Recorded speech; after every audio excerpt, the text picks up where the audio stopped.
This was initially written in 1999 for a series that the New York Times was doing called Writers on Writing. It never ran.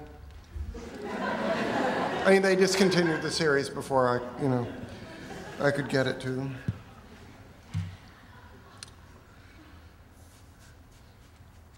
Behold the writer on writing.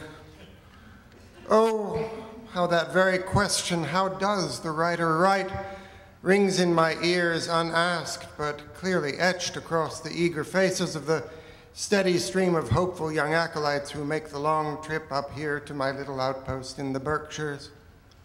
Please, they seem to beseech, what alchemy, what ethereal fire transforms our wordy soup of glottals and fricatives into language, and that language into writing, your writing, Mr. Rakoff. Why even attempt an answer when so few truly agree what constitutes writing? Surely the act is not merely confined to those moments when pen is taken in hand, digit raps against typewriter key, or in my case, when I speak into my cunning little recorder, or dictate aloud to Caitlin, amanuensis in excelsis extraordinaria, whom I plucked, lo, those many years ago from that fiction colloquium at the New School. Caitlin, remind me about the blurb for Toby Wolfe. Do not leave the house this evening without making me come up with something. All is writing, I tell them. And of course, writing is all, I also tell them. For me, the writing of my day begins the very instant I open my eyes, even before, perhaps, when I sleepily hear my wife, Jane, pathological early riser that she is, get up to dress and start breakfast. A writer's cortex kicks into gear even then. On cold mornings, that calming interval of staying warm among the labial folds of my eiderdown, the only sounds being the hiss of the wood-burning stove in the kitchen and the regular whack-whack of Jane as she chops more wood outside.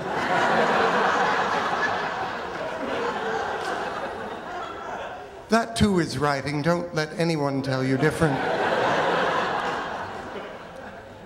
Winter comes early to these parts. Autumn's end is signaled by the grackles, ludic brigands laying waste to the damson plum in the yard. Once, funny, sitting in my Nakashima chair in my study, I watched for hours as Jane tried to wrap the off-stripped fruit tree in meter upon meter of protective plastic sheeting. How many times did she fall from the ladder in her efforts that day?